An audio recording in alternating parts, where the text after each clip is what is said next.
quiero comentar es lo siguiente, ¿no? Digamos, toda esta segunda parte del curso tiene que ver con pruebas de hipótesis.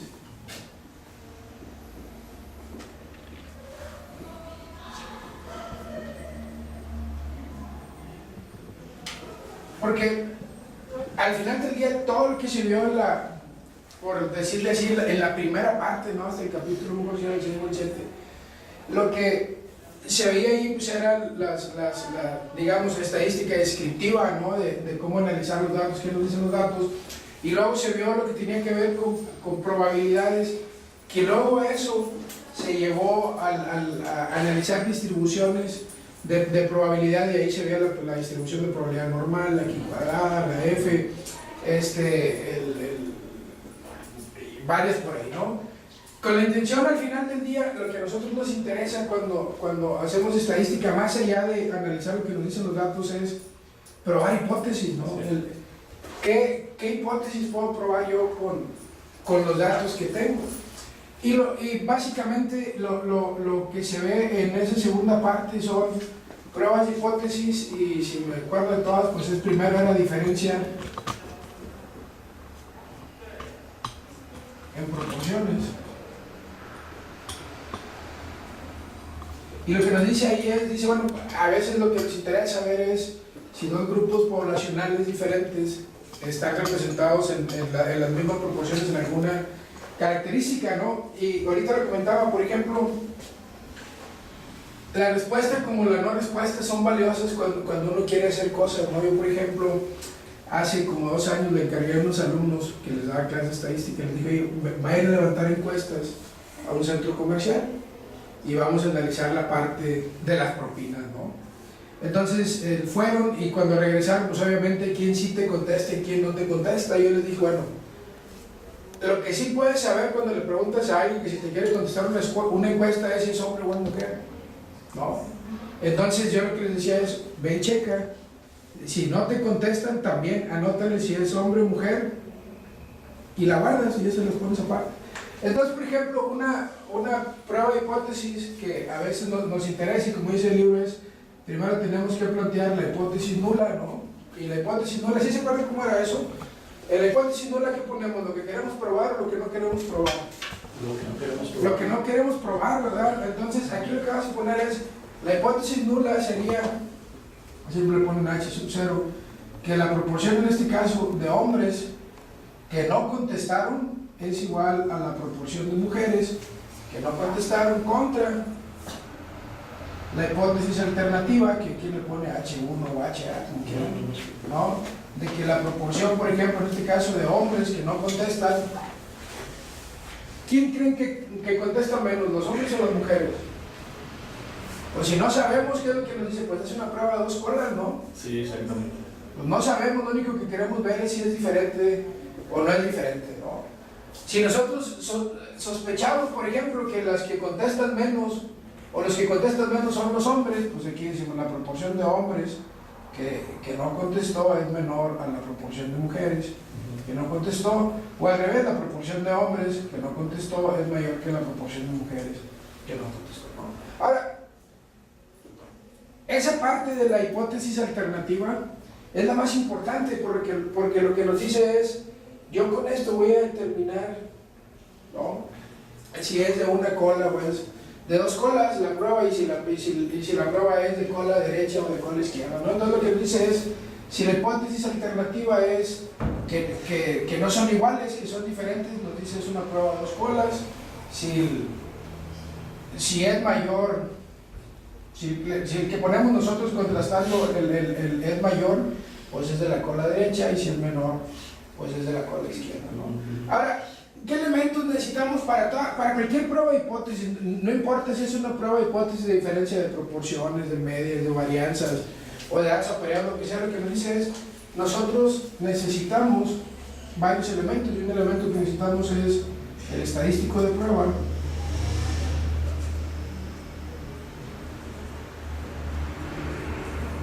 necesitamos el valor crítico,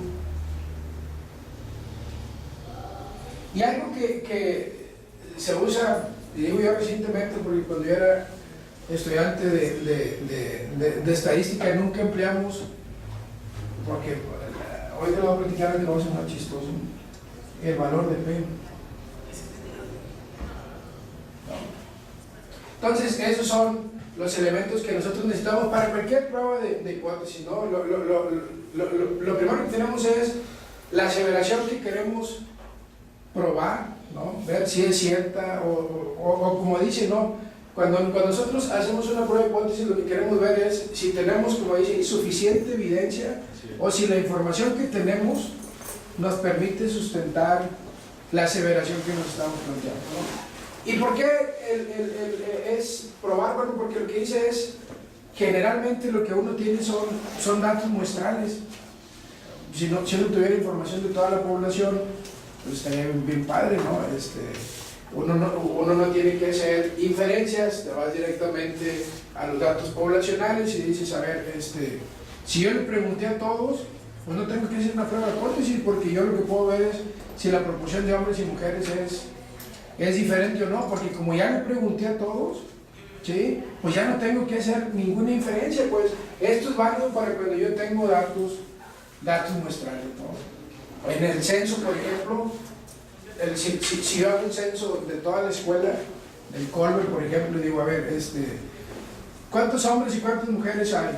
Pues si me voy al registro, al archivo, al administrativo, y al control escolar, como se llame, van a decir, hay el 57% mujeres y 47% hombres, y eso es un dato absoluto y verdadero. Pero si yo no tengo esa información, me paro en la puerta y ¿qué es lo que hago? Digo, bueno, pues déjame ver cuántos hombres y cuántas mujeres entran el lunes.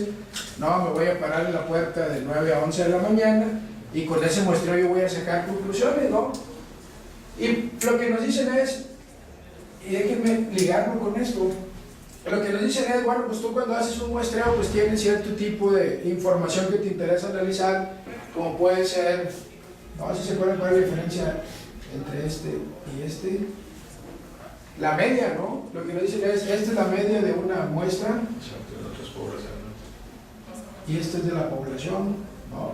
Entonces lo que nos dice es, pues si tú tienes tu información de una muestra, puedes calcular la media, puedes calcular la desviación estándar, ¿no? Entre la población es la letra griega, puedes calcular la varianza, ¿no? Y puedes calcular un montón de información, y lo que te dice es, y lo que veíamos antes de las pruebas de hipótesis es, dice, bueno, acuérdate que son datos muestrales, ¿sí? Pero si tú te paras otro día, o te paras en la tarde, a lo mejor la información que vas a tener de la media, o de la proporción en su caso, ¿no?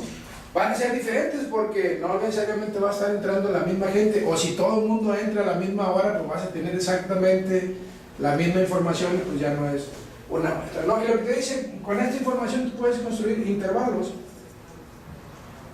de confianza. ¿Sí se acuerdan cómo eran eso? En términos generales es, pregunta, ¿este es estadístico o parámetro? ¿El cuál? ¿Estadísticos son estadísticos? No, estos son estadísticos, son parámetros. Dice, bueno, un intervalo de confianza es el estadístico que tengas, más o menos que era el margen de error, ¿verdad? Que lo denotaban con una E. ¿Y ese margen de error de qué depende? Pues del nivel de confianza que queramos poner nosotros, que era el nivel de significancia. ¿Se acuerdan? Un nivel de significancia del 95% que tiene un alfa del 5, o del 90% que tiene un alfa del 10, ¿no? Y estos siempre son de dos colas, ¿se acuerdan? No, porque yo tengo que encontrar el valor independientemente de la distribución, que me da el porcentaje que yo quiero, ¿no? Entonces, uno puede hacer esto, un intervalo de confianza, por ejemplo, ¿no? Y también se veía por ahí que se pueden hacer intervalos de confianza de diferencia de dos medias, por ejemplo, ¿no?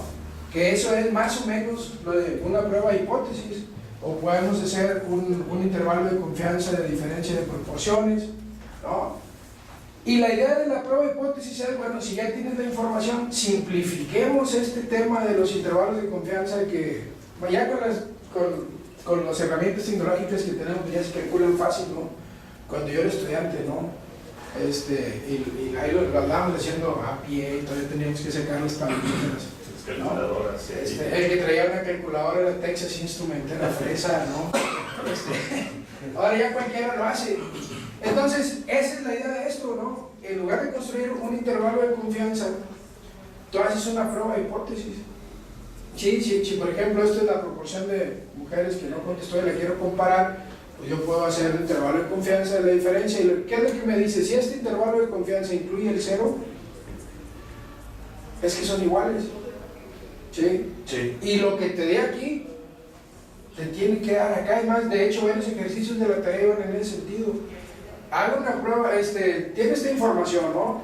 Construye un intervalo de confianza con un nivel de significancia del 95%. Y luego te decía, ahora haga una prueba de hipótesis para ver si es lo mismo. Y luego te decía, ¿sí se fijó cómo? Si este intervalo de confianza incluye el 0, aquí le va a salir pregunta que rechaza o que no rechaza. ¿Cuál es el fundamento de la prueba de hipótesis? ¿Que rechazamos o que aceptamos la hipótesis nula? Se rechaza o no se rechaza, pero nunca se acepta, ¿verdad? ¿No? Lo que nos dice es, yo la prueba de hipótesis, la hipótesis nula, esta la puedo rechazar o no rechazar, y eso es bien importante. Esta nunca se acepta, ¿verdad? No, porque yo lo que estoy haciendo es, si rechazo esta, digo, tengo suficiente evidencia para creerle a esta. Es correcto. Si no puedo rechazar esta, no puedo decir que sean diferentes, ¿no? Y la parte, digamos, ahí complicada es cómo se redacta, ¿no? Porque ahí en el libro les ponen varios ejemplos de que mucha gente escribe con muchos no y luego muchas negaciones juntas terminan siendo sí, ¿no? Sí. Entonces, eso es importante de las pruebas de hipótesis. Aquí se ven un montón de pruebas de hipótesis, prácticamente cada capítulo tenía 2 o 3 ejemplos. Aquí vimos, por ejemplo, pruebas de hipótesis de proporción. ¿No? Por ejemplo, si ustedes están trabajando en su proyecto, para ustedes pueden hacer una prueba de hipótesis, ¿qué es lo que tienen que hacer? Primero tienen que tener los datos. Y una vez que tengan los datos, tienen que emplear todo lo que se ve en los primeros 3 capítulos: media, varianza, desviación estándar. Si se fijan cómo su proyecto final, al final del día, va a terminar siendo un resumen de todo lo que vieron en el curso. ¿Sí? Que eso es lo padre del ejercicio final, ¿no? En la medida en la que hayan comprendido todo lo demás, así es como les va a quedar su proyecto final, que para mí es lo que va a tener mayor peso. Porque si no lo entendieron a todo lo demás, su proyecto final pues no les va a quedar, digamos, tan padre, porque no van a saber qué analizar, ¿no? Entonces, las pruebas de hipótesis que se hicieron fue, como decía, diferencia en proporciones, diferencia en medias, diferencia en desviaciones estándar. Pero hay otro concepto bien importante detrás de las pruebas de hipótesis, que es el estadístico de prueba. Y el estadístico de prueba lo que nos dice es, bueno, pues aquí depende, ¿verdad?, de qué tipo de hipótesis estoy planteando, porque no todos los datos tienen la misma distribución. ¿Y qué es lo que nos dice? El estadístico de prueba que yo voy a utilizar depende de 2 cosas: del tamaño muestral y además si los datos vienen de una población que se distribuye de manera normal. Y si no vienen de una distribución, de una población que se distribuye de manera normal, tengo que ver, ¿qué es lo que tengo que ver? Un no paramétrico.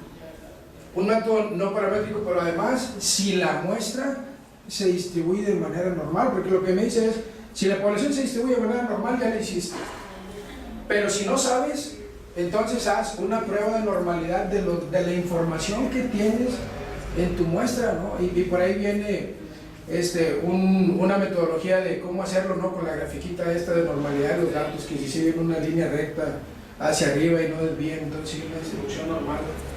Generalmente todos los datos siguen una distribución normal, ¿no?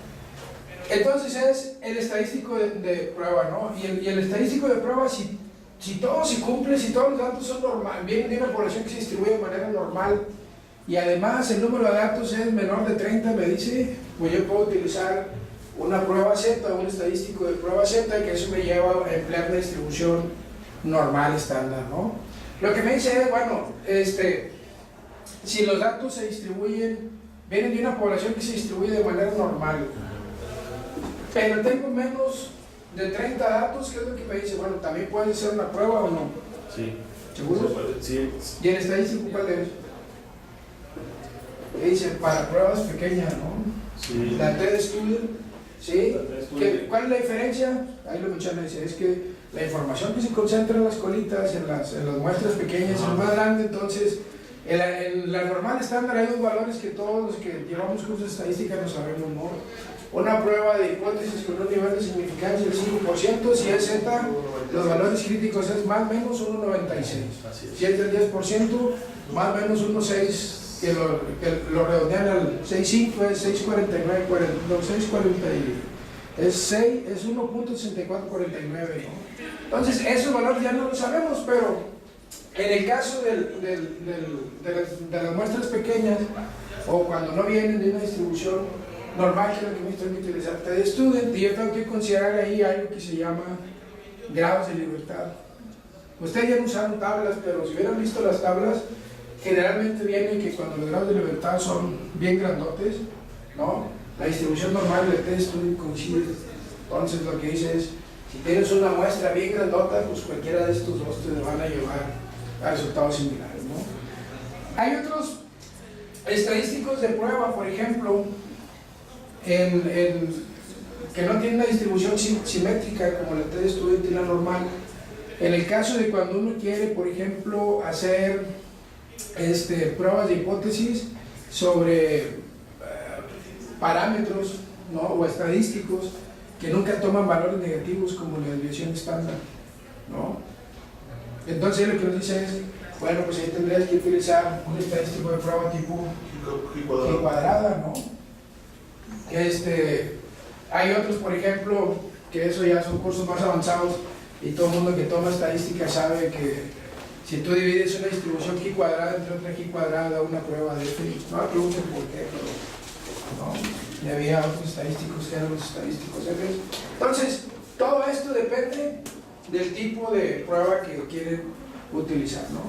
Esas pruebas de hipótesis generalmente funcionan cuando los datos no son dependientes, cuando los datos son totalmente independientes, ¿no? Por ejemplo, en el caso yo voy y le pregunto a alguien y no me contesta, y voy y le pregunto a alguien más y no me contesta, pues a lo mejor no tiene nada que ver. Pero si yo voy a aplicar encuestas por parejas, por ejemplo, si el esposo no me contesta, pues la esposa mando, no va a decir vamos. Entonces lo que vas a tener es, a veces en situaciones en donde tienes algo que le llaman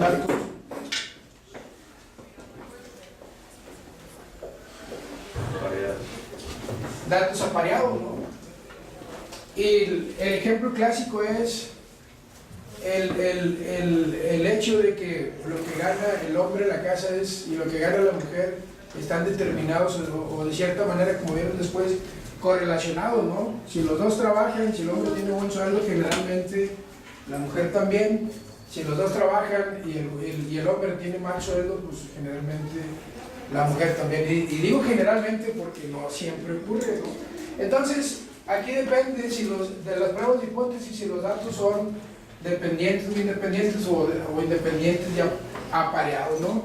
Y ahí generalmente cuando uno tiene datos apareados, lo que quieres ver es hacer pruebas de hipótesis sobre las diferencias, ¿no? Entonces lo que te dice es, bueno, pues tú puedes hacer una prueba de hipótesis suponiendo que no hay diferencias, o también se puede hacer pruebas de hipótesis suponiendo que la diferencia es de cierto nivel, por ejemplo, ¿no?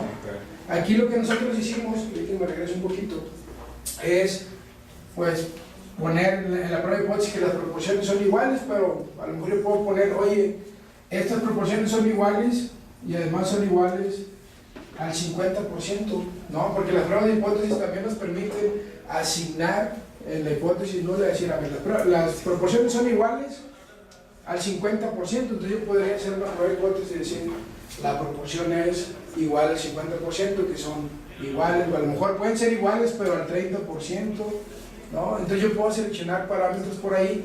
De hecho, en uno de los ejercicios que venía en esa parte de más allá de lo básico, había un ejercicio que tenía que ver con eso, ¿no? Y les planteaba ahí, y podemos hacer una prueba de hipótesis suponiendo que la diferencia es igual a cierta constante, ¿no? Entonces, En resumen, así rápido, de todos esos capítulos se ven las pruebas de hipótesis, digamos que eso era lo más importante, ¿no?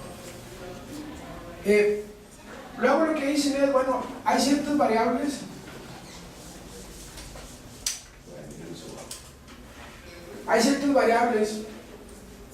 que se mueven al mismo tiempo.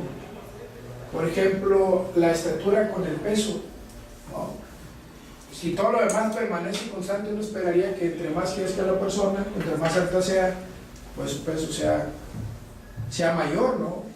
O a lo mejor uno lo vería así, toman muestras o medidas de la cintura y con la cintura pues te va a dar una idea si está gordito o no en función de la edad, perdón, de la estatura. Entonces nosotros tenemos variables que de cierta manera uno esperaría que se movieran juntas, ¿no? Cuando hace un montón de calor, pues se venden más los refrescos, las cervezas y los raspados que el café. Uno esperaría, por ejemplo, que cuando el clima está fresco y lluvioso, pues se vendiera más café que refrescos, etcétera, etcétera, ¿no? Para esos casos hay otro tipo de herramientas, ¿no?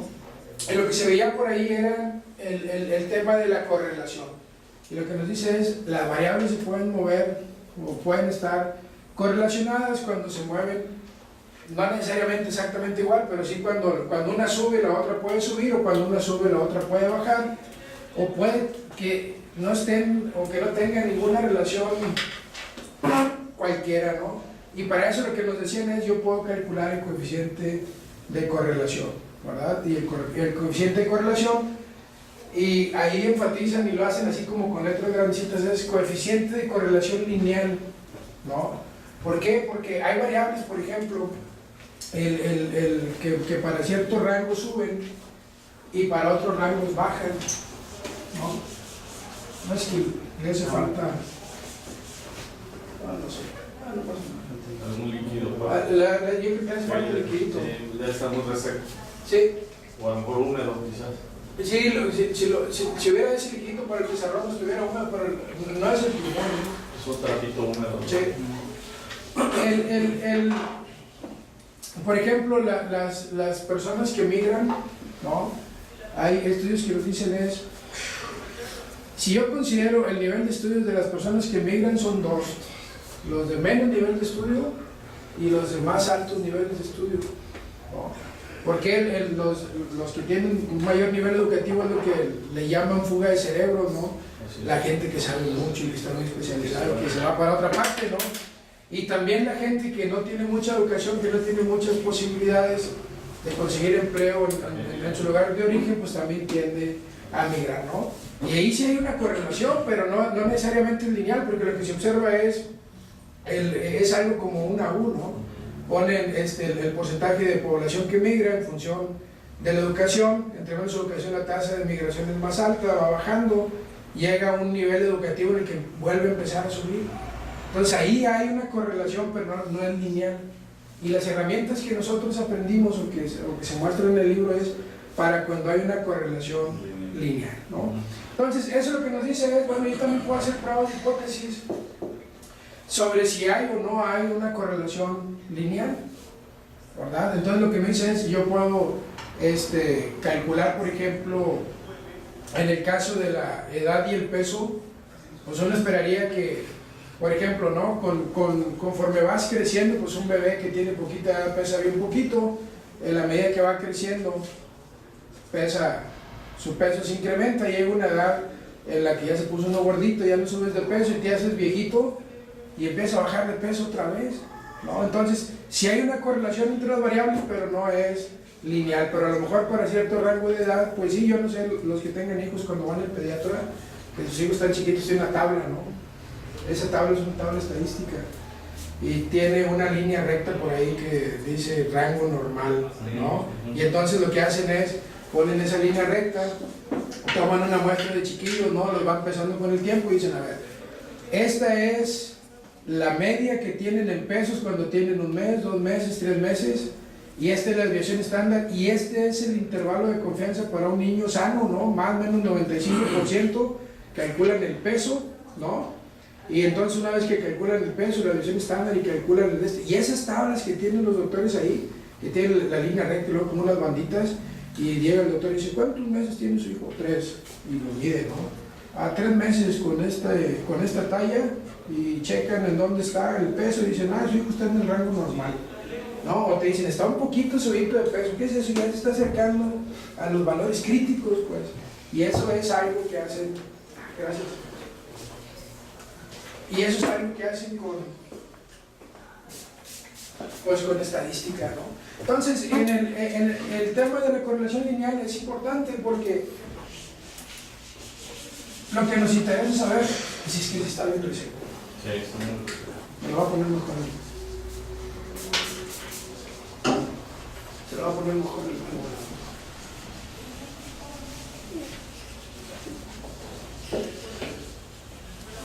si queda sin él, pues no lo veo. Este no, ¿verdad? No, este es electrónico, creo. Entonces, las correlaciones lineales son importantes porque a veces queremos saber si un par de variables se comportan de cierta forma. O no, lo que nos dice es, bueno, pues ahí puedes calcular el coeficiente de correlación, ¿no? Y puedes hacer pruebas de hipótesis sobre si hay o no hay correlación, ¿no? Que ahí hay una regla de dedo que casi nunca dicen los libros, pero dice, si tu correlación es del 35% más en valor absoluto y tiene más de 100 datos, con que tu coeficiente de correlación sea 0.3 o más es significativo, ¿no? Cuando tienes poquitos datos, pues tienes que hacer la prueba de hipótesis, encontrar el estadístico de prueba, el valor crítico, etcétera, etcétera, etcétera. Algo que también es importante es reconocer, por ejemplo, que el hecho de que dos variables se muevan al mismo tiempo, eso no quiere decir que una cause a la otra. Correlación y causalidad son temas totalmente diferentes, ¿no? ¿Qué es lo que causa, por ejemplo, que uno suba de peso? Que va pasando el tiempo, o lo que comes, o no sé, puede haber muchos factores, ¿no? Hay gente que puede subir de peso, todo permanecer constante, ¿no? Y luego se enferma. Sí. Entonces, no necesariamente, por ejemplo, edad y peso tienen que estar relacionados, ¿no? Porque pueden estar relacionados, pero no necesariamente una causa a la otra, ¿no? Son variables independientes que se mueven, bueno, dependientes en cierto sentido porque se mueven al mismo tiempo, y si el coeficiente de correlación fuera 0, pues no tienen ninguna relación, ¿no? La parte más padre que a mí más me gusta tiene que ver con regresión, la parte esta en donde nos dice, a ver, y de hecho cuando les subí las tareas ahí les puse las grafiquitas de dispersión, ¿no? Porque lo que dicen es, a ver, yo tengo dos variables, X y Y, un par de variables que yo quiero saber si están de alguna manera relacionadas o no. Lo que me dicen es, lo primero que tienes que hacer es, pues, graficar tu diagrama de dispersión, ¿verdad?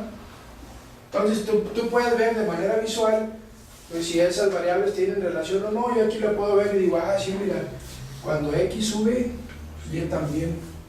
Entonces yo puedo ver que tienen una relación, insisto, lineal, ¿no? Porque puede haber otro tipo de relaciones como las que les comentaba yo hace rato, ¿no? X y Y, en donde esta es el nivel educativo, esta es la tasa de migración, y a lo mejor lo vamos a ver así, ¿no? Aquí, por ejemplo, puede haber una relación negativa y acá positiva, pero si yo agarro todos los datos, pues me va a salir que no hay relación. Entonces, eso es importante, y lo que nos dice es, bueno, ese coeficiente de correlación me va a decir si hay esa relación lineal o no, pero además, si yo lo elevo al cuadrado, el coeficiente de correlación al cuadrado se convierte en el coeficiente de determinación, y el coeficiente de determinación en una relación lineal me dice qué porcentaje de los movimientos de Y o de los cambios en Y nos está explicando la variable X, ¿no? ¿De qué lo podemos poner, por ejemplo, no? La calificación es Y, ¿no? ¿De qué va a depender la calificación del estudiante? Entre muchas otras cosas, pues de qué tanto tiempo estudie, ¿no? Entre más horas estudie, ¿no? Uno esperaría que tuviera una calificación más alta, ¿sí? Y yo puedo calcular a ver si esas variables están correlacionadas y me sale que sí. Y la pregunta de los 64,000 es, Oye, ¿y qué tanto explica las horas de estudio, la calificación que yo voy a tener? Dicen, pues calcula un coeficiente de determinación, que es la R cuadrada, no, o el coeficiente de correlación al cuadrado. Y lo que te dicen también es, dice, bueno, tú puedes determinar esa línea recta, ¿no? Tú puedes emplear un modelo de regresión lineal y estimar los parámetros o los valores de esa recta de regresión. Y esto nos lo enseñaron todo el mundo en la secundaria, ¿no? ¿Qué es lo que nos dicen? Nos dicen, a ver, cualquier línea recta, ¿no? El valor de y depende de la ordenada al origen, nos enseñaron algunos, otros les dicen intercepto, el valor de y cuando x vale 0, ¿no? Entonces nos ponen la ordenada al origen o el intercepto más, y generalmente se le pone más una pendiente, ¿no? A mí me enseñaron con M, el libro dice B, ¿no? Por el valor de X. Entonces yo puedo determinar esta recta de regresión y decir, a ver, si yo observo que el valor de X es 5, por ejemplo, en el caso de horas de estudio, yo puedo ser capaz de pronosticar la calificación que este cuate va a sacar, sí y solo si efectivamente hay una relación lineal entre las dos variables, ¿no? Entonces yo puedo determinar el valor de A, el valor de B, lo que le llaman los valores de los parámetros de la línea de regresión, y entonces pronosticar esos valores, ¿no? No sé, por ejemplo, ahí en su libro viene el ejemplo del Odd Faithful, se llama en inglés, el geyser ese que está en el parque de Yellowstone, ¿no? Pero aquí puedo poner un montón de cosas, ¿no? Cualquier par de variables que yo crea que tienen una relación, de lo que están haciendo de proyectos, qué variables tienen en sus cuestionarios que puedan calcular coeficientes de correlación con una recta de regresión. Por ejemplo, bueno, yo por ejemplo en mi caso puede ser tema de peso y hacer ejercicio. Quizás pudiera tener una relación. La gente y edad, perdón, es edad y peso. A mayor edad, por lo que estuve viendo, digo, no he sacado los datos exactamente, la gente tiende a hacer ejercicio. A menor edad, normalmente no hacen ejercicio formal. Ahí va. Y eso, qué bueno que comentas eso porque eso es importante. Lo que dice es, a ver, hay veces, y eso lo llaman, ¿sí se acuerdan lo que es una variable categórica? ¿No? O una variable binaria que dice por ahí, dice, bueno, es que yo esto también lo puedo corregir, ¿no? Si estas son, por ejemplo, las horas de estudio y esta es la calificación, pues sí, espérame, pero tengo que controlar, ¿cómo se dice? Si los valores de las observaciones que tengo ahí son hombres o mujeres, porque las mujeres yo sospecho que se concentran más que los hombres, a lo mejor es al revés, pero si yo ajusto esto, yo que digo, a ver, yo aquí voy a poner una variable categórica relacionada con el sexo de la persona, ¿no? Y puede ser hombre o mujer, y aquí también voy a tener yo un parámetro que puedo estimar otra vez con una regresión lineal, pero que ahora va a ser múltiple, ¿no? Porque yo lo puedo hacer de dos formas. Uno es, y creo que venía un ejercicio de la tarea así, yo puedo encontrar el valor de la calificación si es hombre, el valor de las horas de estudio de los hombres, o puedo hacer la calificación si es mujer, encontrar... Sí, separada, sí. ¿No? Si es mujer. ¿Sí? O lo que puedo decir es, bueno, pues a lo mejor no me interesa hacer los dos, porque yo si hago algo así, pues también me funciona, ¿no? ¿Y qué es lo que voy a ver yo aquí? Lo que voy a ver es el signo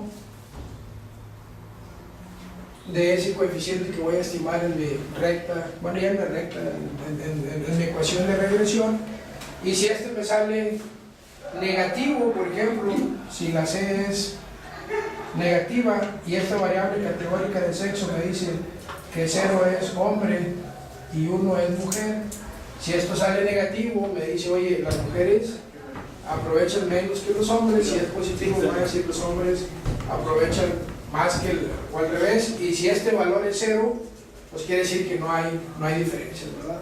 Ahora, esto Les puse un link en las respuestas de la tarea cuando se vio lo de regresión múltiple en el YouTube que les decía cómo se hace, ¿no? Creo que era una voz de español, ¿no? Que si le da un clic aquí, primero chequese, fíjese que tenga instalado la parte de complementos, la herramienta de análisis de datos, y ya le va a aparecer un icono no sé en dónde.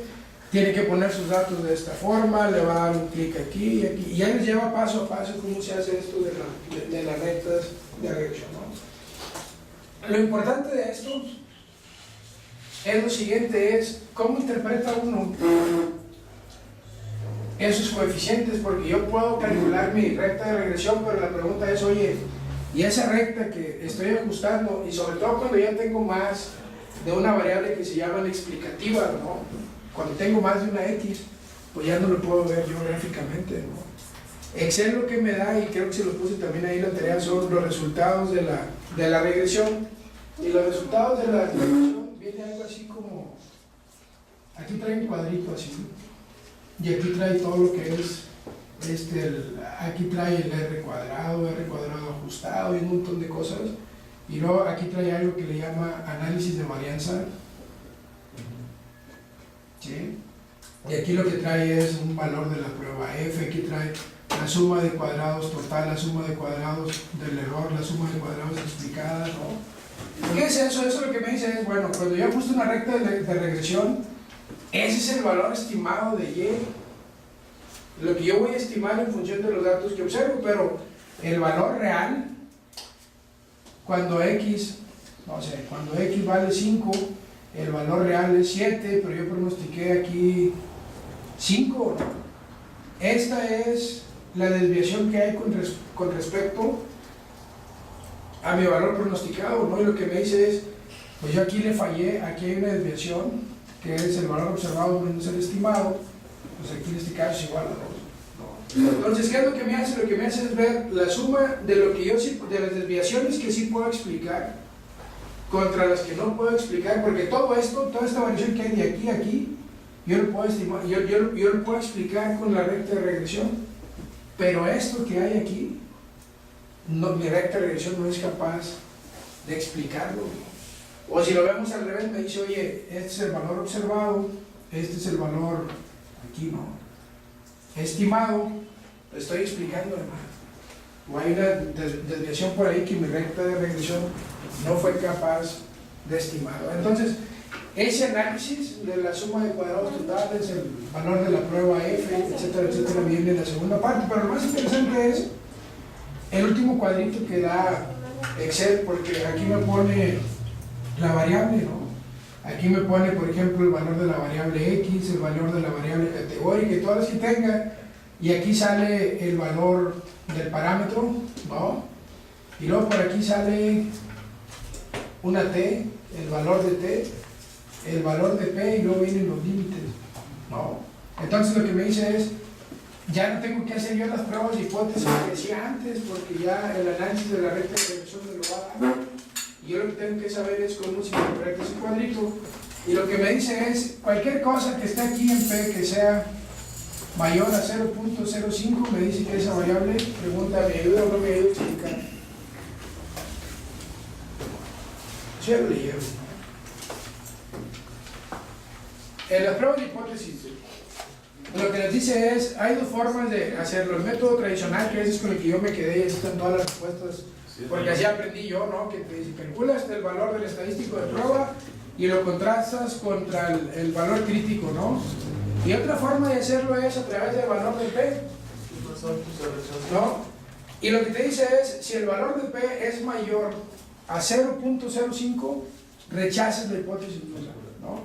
Entonces, si este valor de P aquí es mayor a 0.05, me dice que esta variable no me ayuda a explicar, o esa variable explicativa o regresor, como les llaman, no me ayuda a explicar el valor de la variable dependiente o explicado, todos los nombres que tiene por ahí, ¿no? Hasta ahí es, digamos, la parte tradicional de todos los libros, de todos los cursos de estadística terminan ahí. Lo que me gusta es el capítulo 12. El capítulo 12 habla de tablas de contingencias, ¿sí? ¿Sí se pueden bloquear las tablas de contingencias? No lo han leído. No, sí, no. Ese también es muy interesante. Es más, de hecho, yo eso lo aprendí hace poco y le preguntaba a un cuate que es ingeniero agrónomo. Le digo, oye, tú en alguna ocasión viste tablas de contingencia. Y le preguntaba, porque además de que es agrónomo, tiene maestría en economía, ¿no? Y me dice, sí, cómo no, y sirven para esto y esto y esto. Le digo, ¿y dónde aprendiste eso? En la maestría. Me dice, no, lo aprendí en la licenciatura. Digo, mira, nosotros nunca nos lo enseñaron. Las tablas de contingencia lo que me dice es, a ver, yo a veces tengo información que puedo poner en una tabla, ¿no? Y aquí tengo mi información en las columnas, no sé, hombre, mujer, ¿no? Mañana, tarde, o aquí puede haber muchas, ¿no? Alto, es que es muy alto, medio, bajo, muy bajo. Yo puedo tener categorías ahí, ¿no? ¿Cuántas yo tengo? Y puedo tener otras variables por acá, ¿no?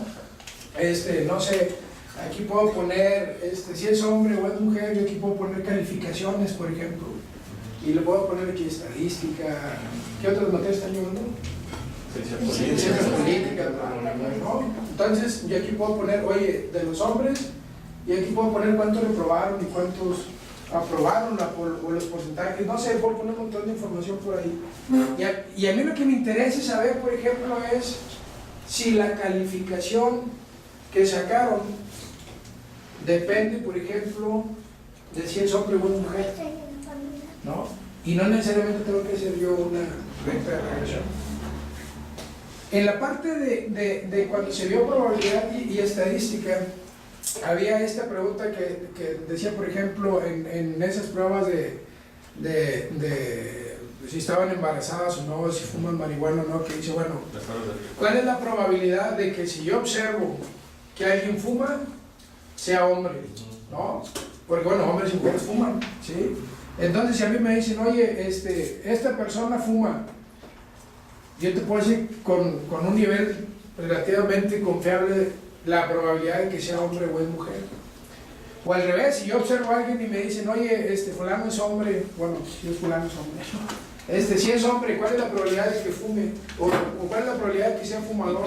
También se puede encontrar. Esto es más o menos así, ¿no? Si yo observo que alguien reprobó, ¿cuál es la probabilidad de que sea hombre?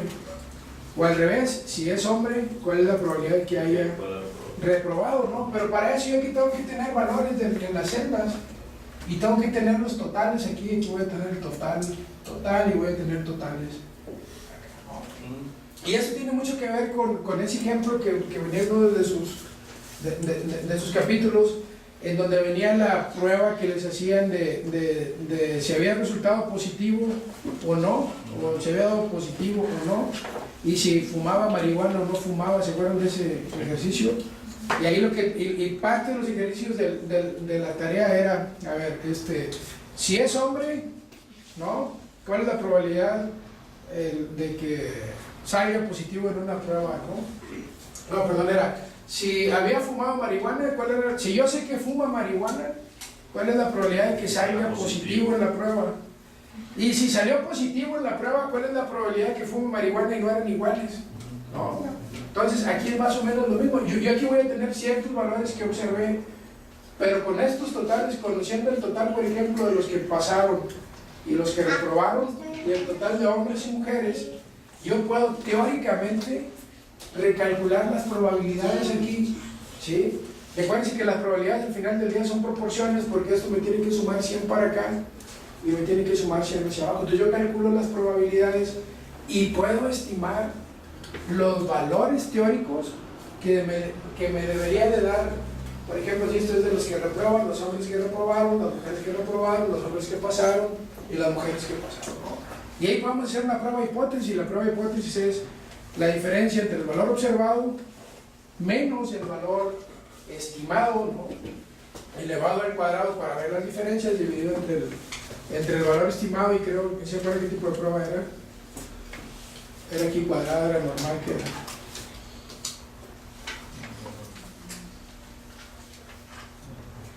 El estadístico de prueba para una prueba de hipótesis de diferencia de desviaciones estándar o de varianzas que es una G cuadrada, ¿no? ¿Por qué? Porque nada más puede tomar valores positivos. Si yo tengo el valor observado más el estimado al cuadrado, eso siempre tiene que ser positivo, no antes tiene que ser una G cuadrada. Entonces, estas tablas de contingencia, por ejemplo, si yo hago una prueba de hipótesis, lo que me dice es que yo voy a probar la hipótesis de independencia entre lo que yo estoy midiendo en la hilera contra lo que tengo en la columna. Y yo voy a probar, por ejemplo, si la proporción de hombres y mujeres que aprueban y reprueban, perdón, si los que aprueban y reprueban, ¿qué es esto? ¿Tiene alguna relación con el hecho de que sean hombres y mujeres? Entonces yo puedo ver si el hecho de que reprueben o aprueben es independiente o no de que sean hombres o que sean mujeres. Yo creo lo que deberían de esperar aquí, pues que cualquiera repruebe, ¿no? Que no tendría por qué haber ninguna relación entre los que de si apruebas o repruebas con el hecho de que sea hombre o mujer el alumno, ¿no? Si no les da independencia, ¿no? Si les da que depende de algo, a lo mejor el maestro es misógino, ¿no? O a lo mejor es como el hijo de Margarita Francisca, ¿no? Y pasa a las mujeres, ¿saben? ¿Sí han visto ese programa, no? El Juan Christopher, ¿no? Margarita Francisca, yo estoy mirando, ¿sabes? Su hijo es gay, ¿no? Su hijo es gay, ¿no? Entonces, si es gay, pues van a pasar a los niños, ¿no? Entonces, yo puedo hacer pruebas de hipótesis, es más, yo les voy a decir en lo que estoy trabajando, aunque no me crean, él tiene aplicaciones. Y ahorita estoy haciendo un análisis de la Auditoría Superior de la Federación, ¿no? Con una base de datos que acabo de sacar, y aquí tiene el dictamen que hacen de las auditorías que hacen, ¿no? Y el dictamen puede ser negativo, ¿sí? Puede ser con salvedad y puede ser limpio, ¿no? Y ellos hacen un montón de análisis por ahí, ¿no? Entonces, por ejemplo, te dicen, a ver, aquí tienen, por ejemplo, el número de observaciones determinadas, ¿no? Y aquí tienen el número de dinero observado. Y tiene un montón de cosas que te analizan en las auditorías. Entonces, yo lo que quiero saber es si el dictamen de la auditoría está relacionado con lo que me están midiendo, ¿no? Entonces, yo, por ejemplo, puedo ver cuántos salieron con dictamen negativo, ¿no? Y me voy a todas las auditorías y veo a todas esas cuántas observaciones le hicieron. O puedo ver a los que salieron con dictamen negativo cuál fue el monto presupuestal en términos porcentuales, para hacerlo comparable. Obviamente tienen porcentajes montos diferentes, ¿no? Para ver, por ejemplo, si esto está relacionado con el tipo de dictamen que me hicieron. ¿Ustedes qué esperarían? ¿Que fueran dependientes o independientes? Pues debería ser independiente, ¿no? Del porcentaje. Pues yo creo que debería depender, ¿no? Porque si aquí, si no aquí son observaciones, porque acuérdense que es de las dos variables estas, Ok. contra todo lo que tengo aquí, ¿no? Las variables juntas. Exactamente. Ok. Entonces, lo que me tendría que decir ahí es, oye, si el auditor está haciendo bien su chamba, pues estas y estas no deberían ser independientes, porque pues, entre más te observen, quiere decir que hiciste más mal tu trabajo, ¿no? Entre mayor sea el monto del presupuesto que te están observando que es inconsistente o que te gastaste mal, pues debería ser peor el dictamen, ¿no? Si no te observaron nada y el monto tampoco te observaron nada, pues el dictamen tendría que salir bien. Ese monto es el monto del presupuesto mal usado. Exactamente, okay. ¿no? Claro. Entonces, aquí está bien fácil, porque yo lo que digo es, si los auditores tienen un criterio homogéneo, ¿no? La prueba de hipótesis es, los auditores tienen un criterio homogéneo contra la alternativa de que no lo tienen, ¿no? Si es eso, pues yo podría hacer una prueba de hipótesis de aquí y decir, en función de lo que me salga aquí, del resultado de mi prueba de hipótesis, yo puedo calificar el trabajo del auditor aún y cuando no lo conozca. Es más, La otra parte que se puede probar, como los datos los pusieron del 2000 al 2010, es en tiempo. Yo aquí puedo poner en mi tablita, ¿no? Puedo poner 2000, 2001, 2002, y aquí puedo poner, por ejemplo, el tipo de dictamen. Aquí puedo poner negativo, con salvedad y limpio, ¿no? Y la pregunta es, oye, ¿hay independencia en el tiempo de los tipos de dictámenes que me están dando o no? ¿Ustedes qué esperarían?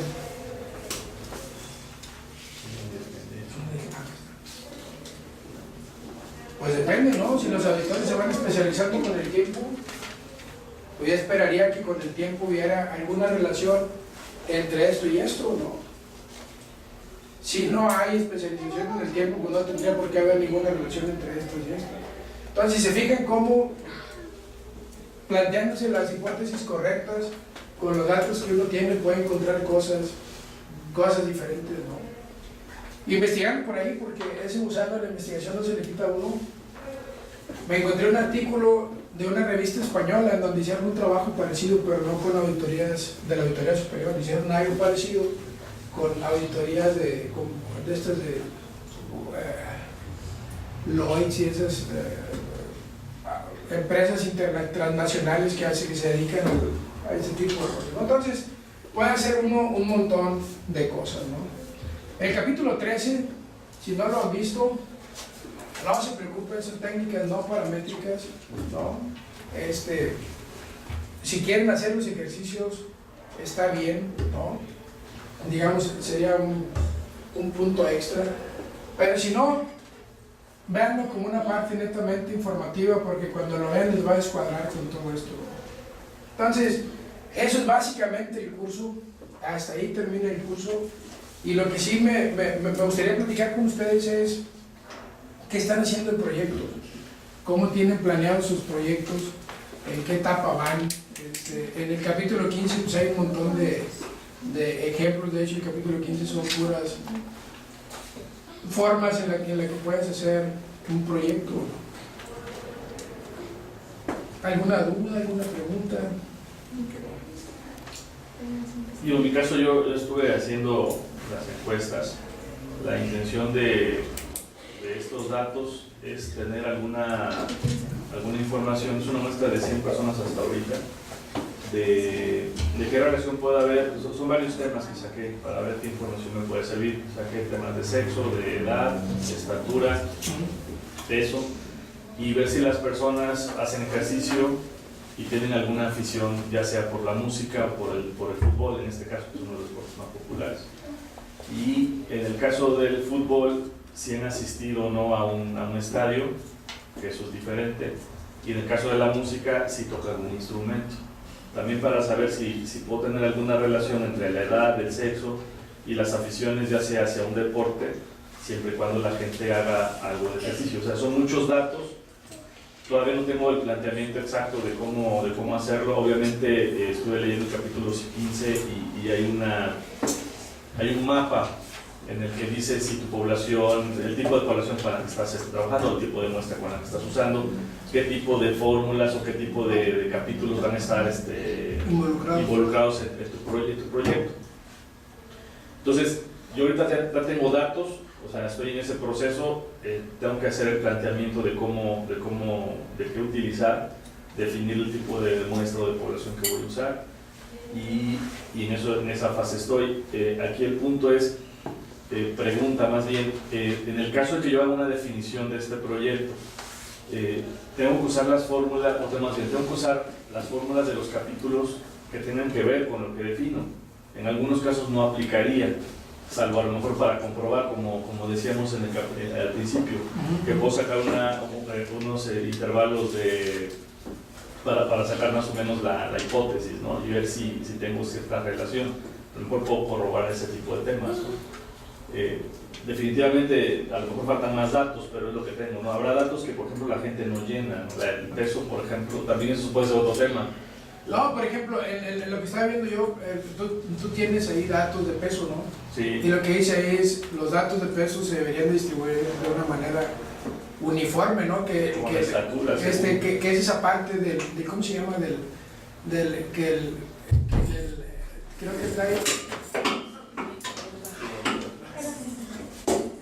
que trae ahí el encabezado de esos, así como técnicas de detección de fraude, ¿no? Que venía el ejemplo de los cheques, ¿no? Si tú escribes un cheque y haces un cálculo en base a algo, pues el valor del último dígito podría caer entre 0 y 9, y los dígitos deberían tener una distribución uniforme, ¿no?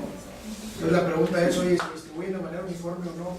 Por ejemplo, los pesos, cuando tú le pones a alguien el peso o la estatura, no tendría por qué siempre caer en 5 o en 0, ¿no? ¿Cuántos kilos pesa el 50? No, a lo mejor 52, pero 50. Sí. Pesa 54 y sigue pesando 50. Pesa 56 y lo baja a 55. Entonces, por ejemplo, esa prueba, o esa hipótesis la puedes plantear, ¿no? Okay. La estatura, es bien raro que alguien diga, mido 1,62 o 1,63. Generalmente ahí todo el mundo lo redondea a una norma más o menos o socialmente aceptable, ¿no? Entonces se repite mucho algún valor, ¿no? Yo trabajé en el Centro de Investigaciones Económicas de la Autónoma de Nuevo León, haciendo el Seguro Social, y cuando se hace trabajo de campo, cuando tú mandas encuestadores, tú siempre tienes el dilema de si realmente fue a preguntar o no, o él lo llenó en su casa, pues ¿cómo le haces para corroborar que la información? Pues hay dos técnicas. Una es agarras una muestra y vas y preguntas a la casa, pero pues eso sale bien caro, ¿no? O la otra es te pones a analizar las respuestas y ves a ver si tienen algún patrón y le dices, oye, ojalá. Que aquí, por ejemplo, en este caso, en este ejemplo, es gente que estuvo en una oficina o que llegó a una oficina para un tema. Entonces, no tengo, por ejemplo, yo datos más allá del origen, de si son, haz de cuenta, estudiantes, o sea, ya no pregunté ese tema, ¿no? Si son amas de casa, si son, o gente que trabaja en oficinas, sino es gente que se conjuntó en una oficina para hacer una actividad y aproveché y dije, no, pues aquí levanto una encuesta. Está bien. Quizás a lo mejor si salgo a la calle puede ser diferente los datos, ¿no? No sé. Finalmente son datos que nos está dando la gente, entonces ahí de cómo te los da, pues es un poco medio... No, bueno, eso no lo puedes controlar. No, sí. Por eso los que utilizan estadística tienen un lenguaje bien particular, porque cuando encuentran algo que no es acorde con lo que esperaban, dicen, con los datos que tenemos, con la base de datos recolectada no se pudo determinar o comprobar tal hipótesis, pero siempre le echan la culpa a los datos. Porque pues al final del día eso es, ¿no? Tú no puedes controlar si la gente echa mentiras. Porque, por ejemplo, la gente que estaba contestando me decía, ¿y esto para qué lo quieres? Dice, vas a saber si a las mujeres les gusta el fútbol o no. Dije, oye, pues no es mala idea. También saber si, en el caso como estoy teniendo sexo, si a las personas, a las mujeres les gusta la muestra que tengo, qué tanto les gusta el fútbol o no. Muchas mujeres que no les gusta el fútbol y sí les gusta la música. O el 100% le va a gustar la música, porque a lo mejor es un tema natural del ser humano. Una tabla de contingencia, ¿no? Música y fútbol. Por eso me sonó mucho el tema de la contingencia, exacto. Hombre, o aquí hombre, mujer, fútbol y música. Oye, tiene relación entre que les guste el fútbol y la música y el hecho que sean hombres o mujeres. No sé. Sí, hay mucho que sacar. O sea, hay muchas cosas. ¿Tú qué proyecto estás haciendo? Más que nada también estaba yo planteando el análisis de dos variables en cuanto a el gusto o dejar de gustar alguna actividad, pero apenas lo estoy definiendo. El problema que yo tengo es que aparte de ese proyecto también tengo la visión de realizar una encuesta específicamente en la dependencia donde estoy, de los trabajadores, el nivel de comprensión que ellos tienen por ejemplo, de los documentos rectores de la norma ISO. Pero ahí tengo el conflicto de cómo manejar o aplicar las técnicas en información cualitativa, porque hipotéticamente no puedo darles valores a respuestas cualitativas de los encuestados. Entonces, lo que estás haciendo para ti es el capítulo 13. Sí, también por ahí. El capítulo 13 son cuando haces pruebas de hipótesis, cuando tienes variables categóricas u ordinales, ¿no? Todo eso que vimos nosotros no aplica para variables ordinales o categóricas. No. Pero las técnicas del capítulo 13 sí. Sí, entonces es la cuestión de decidir. Con el 13, o sea, si lo que quieres hacer es eso, es con el Es 13. bien importante, bueno, eso sí lo quería dejar, se lo quería comentar, profesor, porque independientemente de que la norma ISO establece que toda la información debe ser confidencial y solo controlada por la alta dirección donde se implementa la certificación en una dependencia, los datos meramente los voy a usar hipotéticamente para el proyecto. Obviamente no de la población que son los 100 empleados, no voy a, por ejemplo, a mencionar nombres ni nada, pero sí voy a mencionar los resultados de las respuestas. Yo te diría, si se te complica, haz un análisis ahí entre los que trabajan contigo, cuántos van en coche y si van solos o van acompañados para que vean, por ejemplo, la intensidad en el uso de los coches, ¿no? Sí, O sea, ¿quiénes usan más coche, hombres o mujeres? ¿Quiénes viajan más acompañados, por ejemplo, al trabajo, ¿no? El hecho de que una familia, el hombre se vaya a su trabajo en un coche y la mujer en otro, pues es un desperdicio de recursos, ¿no? Vas a gastar no sé cuánto más de gasolina cuando a lo mejor pudieras, y además generas tráfico y cosas. No sé, o sea, piénsalo bien, porque si se te complica y no han leído el 13, piensa mejor en otro tipo de encuestas, ¿no? Pues de hecho ya la entrega del capítulo 13, ya estoy desarrollando la parte de la encuesta y aplicándola. Pero también quisiera no dejar de lado todo lo aprendido en los otros 12. Ok. ¿Qué proyecto estás haciendo? Es venir igual acerca del tema de deporte, en cuanto a si fuman, también ahí estoy viendo las variables si fuman, si no fuman, la edad que se maneja para ir a hacer deporte, si es por prescripción médica o por el gusto, ¿no? Por ejemplo. Entonces ya ahorita tenemos ya la información de las encuestas, ya no nos falta ir sacando por la base de datos y toda la aplicación. Ok. ¿Sí? Mi tema es, quiero conocer cuál es la percepción ciudadana en cuanto a la eficiencia de las instituciones de seguridad pública en el estado de Veracruz en el año 2013, en lo que va del año, y compararla con 2011, porque en 2011 todavía seguridad pública tenía otra forma de trabajar. Entonces mi encuesta la dividí en el rubro de seguridad pública, en la policía vial y en tránsito del estado, que forman parte de la dependencia. Ahora, de seguridad pública quiero conocer si hombres y mujeres, cuál es la percepción que tienen, si es eficiente, regular, pésimo el servicio. Actualmente, 2011, en el estado de Veracruz, en relación al municipio que viven, y en Jalapa, y también si conocen a la policía vial, si no la conocen, para ver cuál es la promoción que se le ha dado, si la ciudadanía confía más o no confía. Entonces, pues nada más van a ir marcando si conozco, no conozco, cómo califico el servicio. Ok. Todavía no. Estoy en un departamento en donde se realizan eventos, pero no sé si comparar los meses en qué mes ha habido más eventos, o si medir cuáles eventos son los que se realizan más. ¿Cuándo tienes tu próximo evento? Todos los días, todo de mañana. Yo te diría, haz una encuesta sobre algo, ¿no? Pídele el favor que te la lleven, no sé, pregúntale si le gusta la señorita Laura, yo qué sé, ¿no? Pero si es un proyecto como tal, como dice en el capítulo 15, en donde planteen las hipótesis que quieren contestar, etcétera, etcétera. Tiene que ser con una encuesta.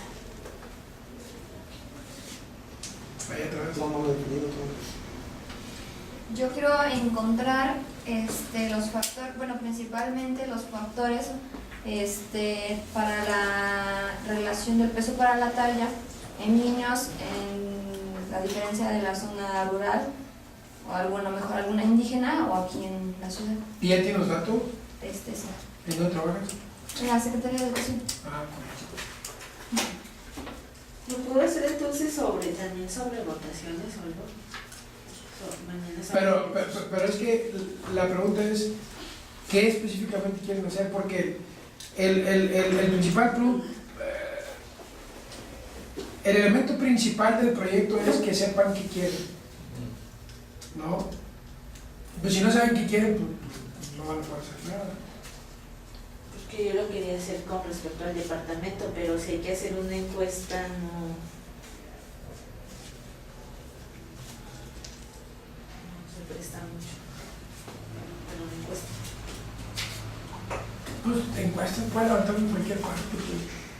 Saca muchos datos y tomas. Yo, por ejemplo, aquí en este ejercicio, yo puedo tomar o puedo decidir ahorita si quiero evaluar si a las mujeres les gusta el fútbol, por ejemplo, ¿no? Digo, eso a lo mejor es algo muy trivial.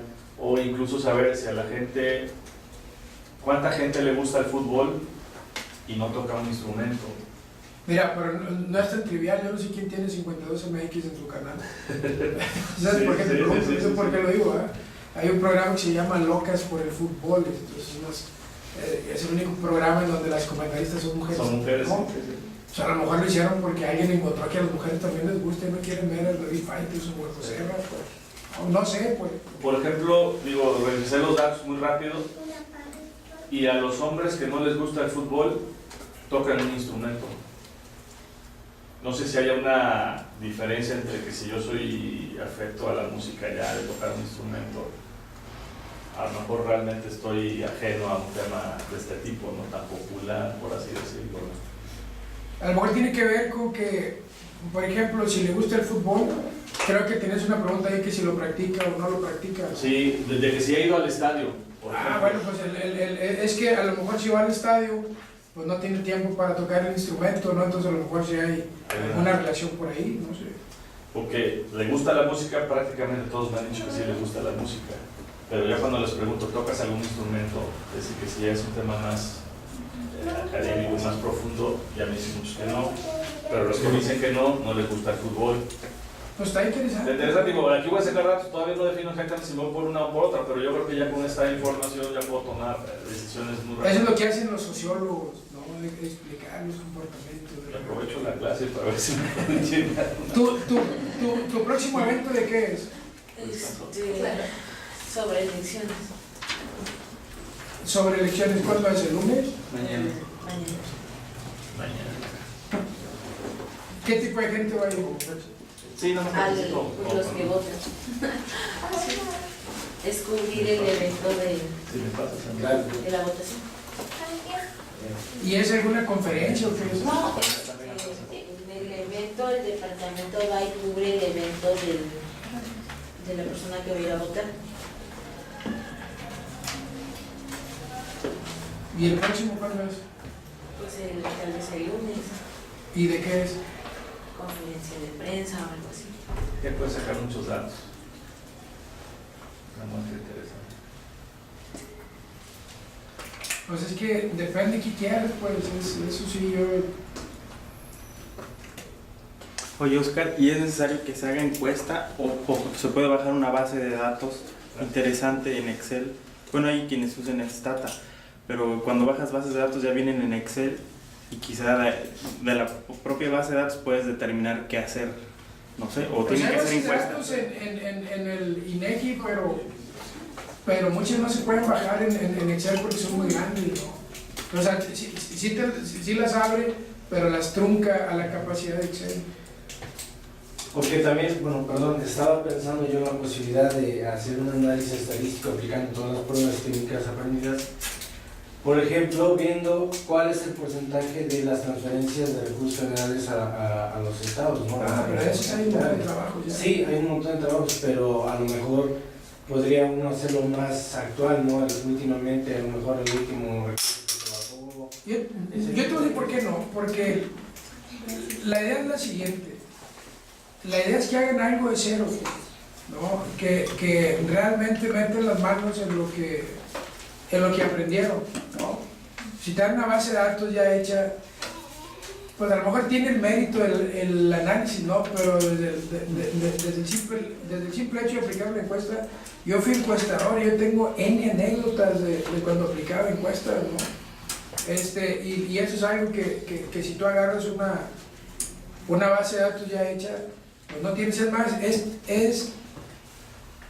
es tan importante lo que ocurre en el proceso de levantamiento de la información, que el INEGI sacó una publicación de las historias de sus encuestadores para el levantamiento del censo ¿Sacó una qué, perdón? poblacional 2010. ¿Una qué, perdón? Una publicación sobre lo que cuentan los encuestadores, Ah, no recuerdo cómo se llama así, ¿no? De las historias de los encuestadores, de sus vivencias cuando iban y aplicaban las encuestas, ¿no? Entonces, eso es bien importante, ¿no? Yo recuerdo una de andaba en una colonia que le dicen La Risca ahí en Monterrey. Allá en Monterrey cuando dicen lo risquearon, que dice que lo agarraron a pedrada, ¿no? Entonces, ahí le decía La Risca porque no entraban ni la poli, porque lo risqueaban y La Risca dice que ahora la colonia se llama América, ¿no? Y andábamos levantando encuestas y en la casa en la que estábamos llegó a la policía a buscar un criminal y primero llegó la comadre y llore, dice, comadre, viene la policía, todos asustados, o sea, esa parte también es parte importante, ¿no? Eso de ver, por ejemplo, las actitudes de la gente, ¿no? Cuando te les acercas a hacerles una encuesta, hay quien de manera amable te dice, hay otros que pues yo no sé qué piensan y por qué quieren tanta información y quién lo manda, o sea, esa parte también es pedagógica, ¿no? Porque cuando uno participa en todo el proceso, entiende uno más lo que está haciendo, ¿no? Y yo creo que la parte de la encuesta, yo creo que sí no la obvio, ¿no? Porque Aprende uno también, salen cosas interesantes. Porque desde armar la base de datos es algo también importante, ¿no? O sea, si tú no tienes bien armada tu base de datos, ¿no? Si tu base de datos está mal, todo lo que hagas va a estar mal, ¿no? Entonces yo también quiero ver a ver si aprendieron cómo armar la base de datos. De hecho, en algunos links que les puse de videos, dice, no, y los datos están aquí, aquí le dan clic y los hace así y así. Entonces, esa parte también es importante, ¿no? Yo les recomendaría, o les sugiero, les pido no bases de datos hechas. Por eso en el capítulo 15 viene ejemplos, ¿no? Con preguntas y cómo lo puedes hacer y qué capítulos vas a involucrar, y eso se los digo. Yo le fusilé algunas, sobre todo la de mujer, peso y todo, vienen ahí prácticamente, y ya a lo mejor le agregué la de le gusta el fútbol, de que si le gusta, o sea, ya hay algunas cosas ya que puedo yo utilizar, a lo mejor ya para ver si a las mujeres les gusta el fútbol, ya empiezas a sacar una idea, ¿no? Mira, todas las variables, como le llaman, de control que vienen en cualquier encuesta son las siguientes: sexo, edad, nivel de escolaridad e ingreso, ¿no? ¿Por qué? Porque dependiendo del ingreso son los gustos y preferencias, ¿no? Por ejemplo, los que tienen ingresos altos, a lo mejor toman whisky, y los que tienen ingresos bajos, pues puras chéves, pues, ¿no? Entonces tienes que controlar, como dice, tienes que controlar por ingreso, entonces es una variable importante, ¿no? Si es hombre o mujer, porque bueno, biológicamente no necesariamente somos iguales, y porque las mujeres tienen ciertos gustos y preferencias que los hombres no tenemos, ¿no? Y la edad, porque con la edad las cosas que uno quiere o disfruta pues van cambiando, ¿no? Entonces esas variables en cualquier encuesta prácticamente están porque tienes que diferenciar, ¿no? Por edad, por sexo, el nivel de escolaridad y ¿cómo se llama? E ingreso, ¿no? Sí. Por ejemplo, en los estudios médicos está bien comprobado que la gente que tiene cierto nivel de escolaridad, no ingreso, cierto nivel de escolaridad, son las gentes que terminan los tratamientos médicos como se lo receta el doctor, etcétera, etcétera, ¿no? La gente que tiene menos escolaridad, pues ya se curó y ya, ¿no? Los que se supone, los que han investigado eso dicen, es que con cierto nivel de escolaridad entiendes más las consecuencias de no llevar el tratamiento completo, etcétera, etcétera. Entonces, eso es importante, ¿no? Entonces, yo lo que sí les digo es, piensen en una encuesta, ¿no? O armen su base de datos. Alguien en alguna ocasión me dijo, es que no sé qué hacer. Le dije, bueno, el día 15 o el día que sea el 15, el día que paguen, vete al cajero en la noche, junta todos los papelitos, ¿no? Y anota la hora en la que fueron a sacar, el monto que sacaron y el saldo que les quedó. Entonces vamos a ver si en función del saldo que tenían originalmente, pues nomás le sumas a lo que sacaron y lo que dice que tiene de saldo, vamos a ver quiénes sacan más, pues, si los que tienen más lana, los que tienen menos o no tienen ninguna relación. Vamos a ver si hay diferencias entre lo que saca la gente del cajero dependiendo la hora, ¿no? También. Yo diría, bueno, cuando van temprano, ¿no? Pues a lo mejor asaltan el cajero, porque ya cuando uno va en la tarde ya no hay nada. A lo mejor los primeros que van, donde tienes las horas ahí, el tiempo, pues a lo mejor son los que sacan más. No sé, pues ahí no puedes saber si es hombre o es mujer, pero puedes controlar por el saldo, puedes controlar por salud, por la hora a la que fueron. Y a lo mejor no apliques una encuesta, pero ya tienes información, ¿no? Real. Y real además. O puedes ver diferencias, ¿no? Por ejemplo, si fue día de pago, y luego vas otro día al cajero que no sea día de pago y a lo mejor la gente saca menos. Yo esperaría que a mitad de quincena la gente que va al cajero pues saque menos que cuando fue el día de la quincena. No sé, o sea, si no quieren hacer encuestas, piensen en algo en donde junten una base de datos para que la hagan ustedes, ¿no?